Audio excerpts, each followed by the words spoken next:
হ্যাঁ গাইস, কি অবস্থা? চলে আসলাম আবার নতুন ভিডিও নিয়ে। তো আজকে আমি রাজশাহী থেকে চাপাই যাচ্ছি।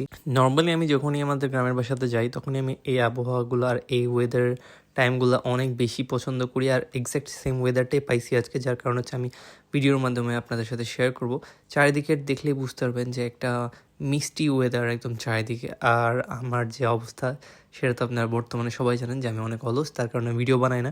আমি যতবারই যাই না কেন ভিডিও সেভাবে বানানো হয় না। বাট এই জায়গাটাতে যখন যাচ্ছিলাম তখন মনে পড়লো যে এখানে গতকালকে না তার আগের দিন দেখলাম যে এখানে একটা ট্রাক অ্যাক্সিডেন্ট হয়েছে। অনেক বাজে অবস্থা ছিল, উড়ে গিয়ে নাকি কোন বাসায় পড়ছে, তিনজন নাকি আহত না নিহত হয়েছে, অনেক বাজে অবস্থা। সেটা শোনার পর অনেক খারাপ লাগছিল।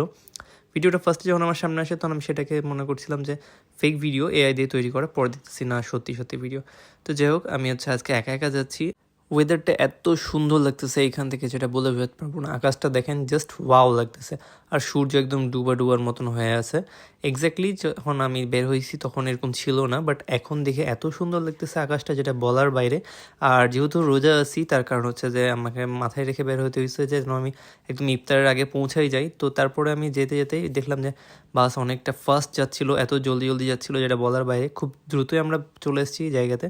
তারপরে একদম মহানন্দার যেহেতু বাস ছিল তার কারণে আমাকে চাপায় নেমে যেতে হবে। এখান থেকে আমি আবার সিএনজি ধরছিলাম, তার ভিডিওটা নেওয়া হয় নাই।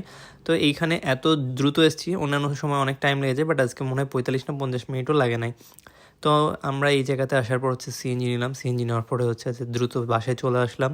আমার সিএনজি নেওয়ার পর যে ভিডিওগুলো নেওয়ার ইচ্ছা ছিল সেগুলো নেওয়া হয় নাই, কারণ সিএনজিতে আমি সামনের দিক বসছিলাম আর ওয়েদারটা অনেক জোস, তার কারণে আমি নিচের দিক থেকে আপনাদেরকে দেখাচ্ছিলাম। ফাইনালি চলে এসেছি আমার নানি বাসাতে। তো ইফতার করে নেওয়ার হয়ে যাওয়ার পরে এই ভিডিওটা পরে এসে আমি নিচ্ছিলাম। এটা হচ্ছে আমার ভাগনা আর এটা হচ্ছে আমার ভাগ্নি। অনেকদিন পর আমাকে দেখার পর একদম কাঁদতেছে।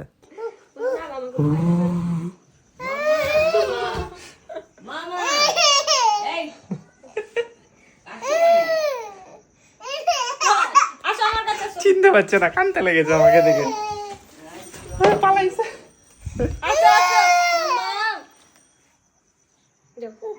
বাবু দিবে না বাবুকে নাকি পালায় না, চলে এসেছি, আমি চলে এসেছি। আমাকে চিনতে তাদের অনেক টাইম লাগছে, কারণ অনেকদিন পর এসেছি। ভিডিও কলে অনেক কথা বলে আমার সাথে, বাট হচ্ছে সামনাসামনি দেখে একদম ভয় পেয়ে গেছিলো। নতুন স্ট্রেঞ্জার কারোর সামনে তারা যেতে চায় না বা কারোর কোলে যেতে চায় না, অনেক ভয় পায়। তো শুরুর দিকে হচ্ছে জ্বালাচ্ছিলাম এখানে আমার ভাগনাকে। তারপর হচ্ছে যে আমার ভাগ্নি আমার সাথে যখন মিশতে লাগছে, সে আমার ফ্রন্ট ক্যামেরা নিয়ে নিয়ে নিয়ে ভিডিও করতেছে আর কী সব বলতেছে। টিকটকের ইফেক্ট দিয়ে দিয়েছিলাম, সে অনেক খুশি হয়ে গেছে। এখানে চুমা দিচ্ছে, করতেছে, সে অনেকভাবে ভিডিও করতেছে, যে চুমা দিচ্ছিল এই টাইমটাতে।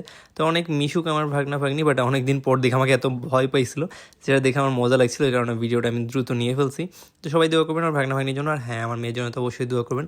মেয়েকে রেখে এসেছি, মেয়ের জন্য মিস করতেছি, বাট ভাগ্নিরা দেখার পর কেমন কেমন করতেছে যেটা বলার বাইরে। দুজন সবসময় মারামারি লাগাই রাখে। এখানে কম্পিটিশন চলতেছে যে কে ফোন নিবে আমারটা, কারণ হচ্ছে ফোনে কিছু স্পেশাল ফিল্টার্স আমি দিয়ে দিচ্ছিলাম, সেখানে হচ্ছে মুখ টুক চেঞ্জ হচ্ছিল, তার অনেক মজা পাচ্ছিল। ফোন নিয়ে অনেকক্ষণ কাড়াকাড়ি করতেছিল। আর এদিকে হচ্ছে আমার ছোট বোন হচ্ছে করতেছে, হাত দিয়ে হচ্ছে ভি শেপ দিয়ে হচ্ছে মজা নিচ্ছে। তো যাই হোক, এদের কাহিনীগুলো এত মজা লাগে। দুইজন হচ্ছে যমজ, আর এদের দুজনের কাহিনী শেষ হয় না। একটার নাম হচ্ছে দিহান আর একটা নাম হচ্ছে দানিফা। তো এই দুজনকে ফোন যখনই দিয়ে দেওয়া হয়, দুজন মিলে ফোন নিয়ে কারকারি লেগে যায়। এক পর্যায়ে যে দুজন মিলে মারামারি লাগাইছে, এখানে পারে না যে একে অপরকে কামড়ায় ফেলে, কি করবে বুঝতে পারছে না। দুজনের মারামারি দেখতে অনেক মজা লাগে, বাট এই যে দিহান যেটা, এটা অনেক দুষ্টু। অল্প টাইমের মধ্যে হচ্ছে যে আমার ছোট ভাগ্নি যেটা দানিফা, তাকে কামড় দিয়ে ফেলে। এই যে অলরেডি কামড় দিয়ে দিয়েছিল। যাই হোক, সবাই ভালো থাকবেন, আল্লাহ হাফেজ।